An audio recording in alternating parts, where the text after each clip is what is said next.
our next presenters, both Derek Bland and Jill Willis are senior lecturers in the Faculty of Education here at QUT. And they're going to present on some research that they've been doing on learning spaces together with Hilary Hughes. And I believe it was sponsored or supported by the department. But they've got some really cool stuff about students and reimagining learning spaces from students' perspectives. Welcome to Derek and Jill.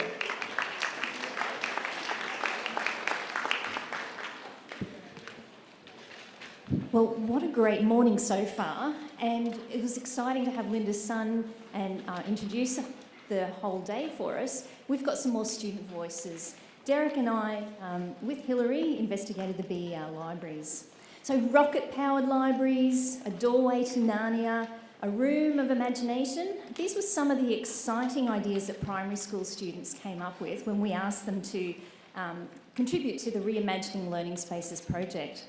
Now, they may sound like pure fantasy, but behind them are insights about how children would really like to connect to their education through learning environments that engage their imaginations. Now, this is a national summit, so I think at a summit, you all get to have a talk. Now, I'm sure you've all had a lovely chat at morning tea, but we'd actually like you to engage with us, if you wouldn't mind, by taking a trip back and thinking, what was your school library like when you went to school? Can you put an answer in our answer garden? You can either go to that website there or use your QR reader, and that should take you straight there. And we'll check it towards the end of this short presentation. A bit of a collective brainstorming. Because libraries have become a fairly contested space. I don't know, are there any librarians, teacher librarians who are sitting here today? Can you give us a wave? Oh, you guys are the magicians of the 21st century. And in some cases, school libraries are becoming the learning hubs, but in other schools, school libraries are disappearing. They're all moving into cyberspace, and the role of the library is one that is quite contested.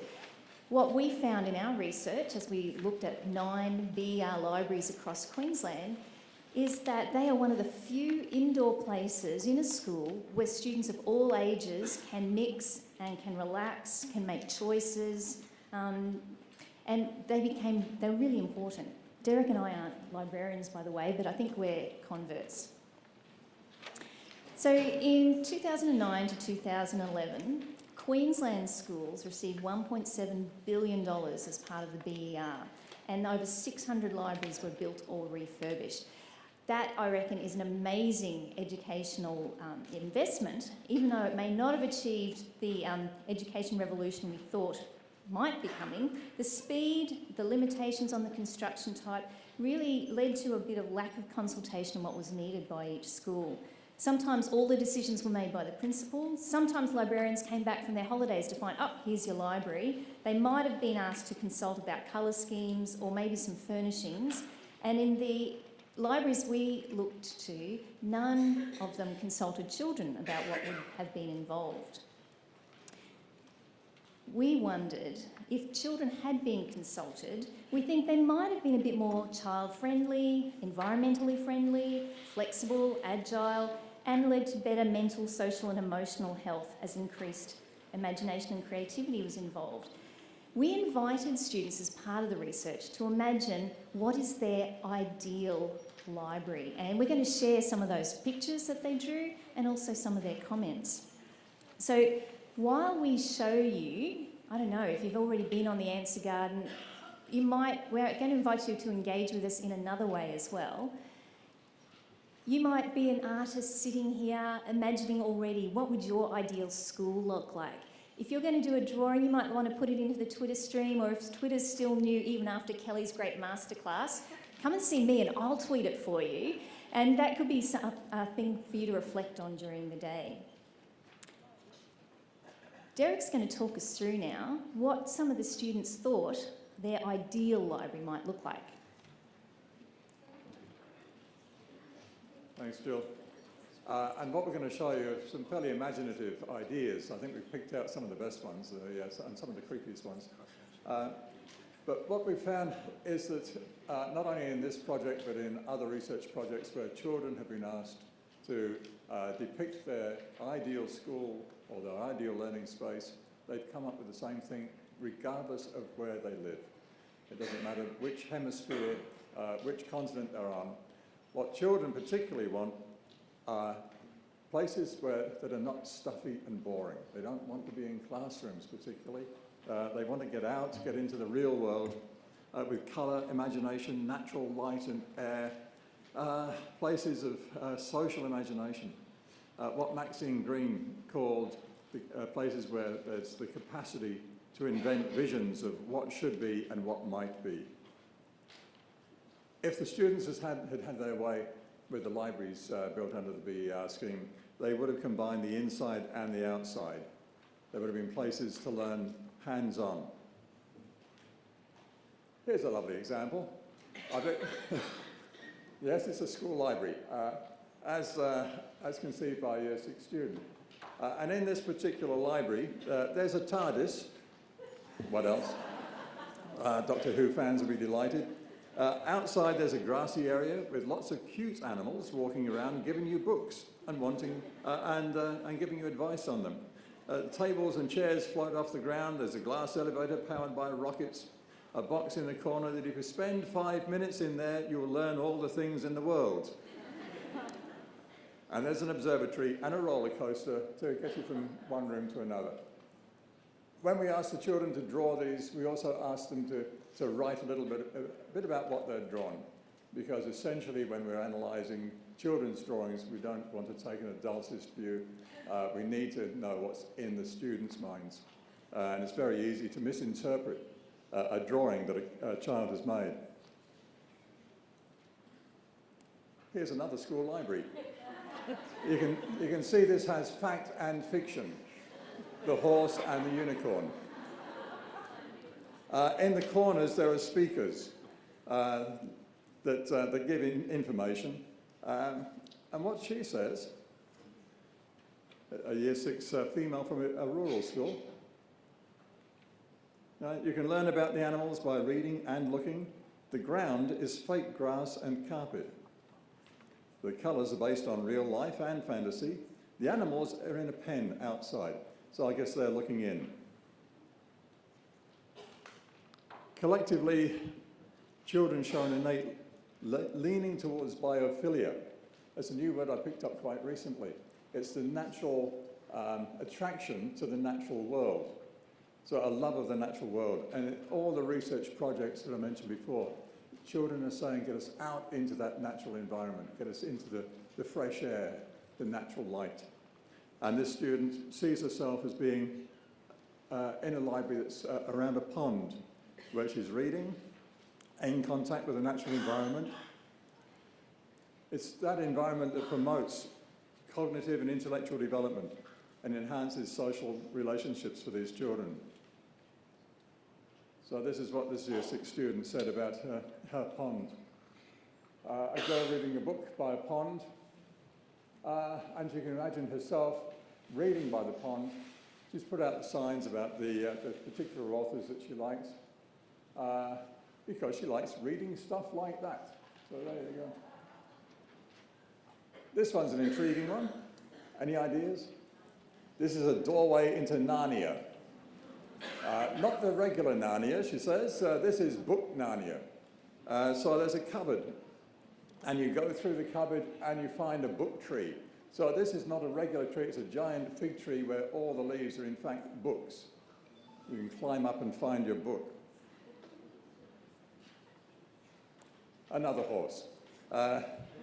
This time the library is the iPad. So she's riding around on her horse, feeling very happy and comfortable, reading her iPad, learning away, and why not? Is this the way for the future?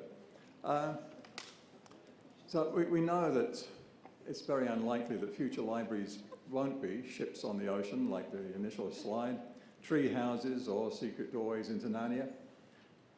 But if we take some of these more imaginative ideas as metaphors for what excites and engages children in learning, then they can be very valuable points of entry to start a consultation with the children on their hopes and their dreams, how they can be converted into what Kieran Egan called the architectural exuberance and wit that should be part of the architecture of schools. And if you think some of their ideas are a little on the wild side, this is a real library. A children's library in the Gobi Desert. So, no horses, but certainly the camel, why not? So, back to Jill. So I'm hoping that some of you have been able to think about your childhood library, and if our magicians in the tech box can go to the website, we might check and see what kind of memories do we have. Okay, so thank you for those people who've been able to put an idea in there. It looks like, if this is like a live Wordle, it looks like the biggest memory that we might have is that it was very quiet. The research that we did involved asking children to imagine, also we had interviews with the children, with teachers, with teacher librarians and the leaders. And when we were sharing the initial outcomes with people, that often in these BER libraries, there were Xboxes that were parts of competition. There was dance-offs, there was volleyball games, there were lots of things that were the opposite of quiet. They're going, but can that happen in a library? So often our memories of what we engaged with might be influencing the kind of learning spaces we think children need now. And I guess we're wanting to reimagine that. But certainly the idea of it being safe and a refuge was still part of that. If we can go back to the presentation, we'll just hear from some of our students quickly. You may not have millions of dollars to spend, but can you think of ways to make your classrooms and school spaces peaceful, connected, adventurous, involving technology, having food, social spaces, colour, light, ownership and imagination? Oops. If we can play that one. Think about, if you haven't got lots of money to spend, where can students in your school escape to a different world? It's because you can come here and escape to a different world, make yourself anywhere you want to be. And I really like that about our school, that we can do that and be really creative with this. Where in your school can creativity flow? My favourite place in our services is the Writers Club room, because I can just let all my imagination let go and write what I want to write in the story, and just let the creativity flow through and just write down the words and everything. So, yeah. Students complain they don't have enough room in classrooms because their elbows bump. Where can students relax in comfort? My favourite place in the library is a pit, because I can sit down and relax on the beanbag and read one of my favourite books. What about peace and quiet and privacy? This is my favourite spot, the corner in the green room in the eye services. It is my favourite spot because corners are awesome.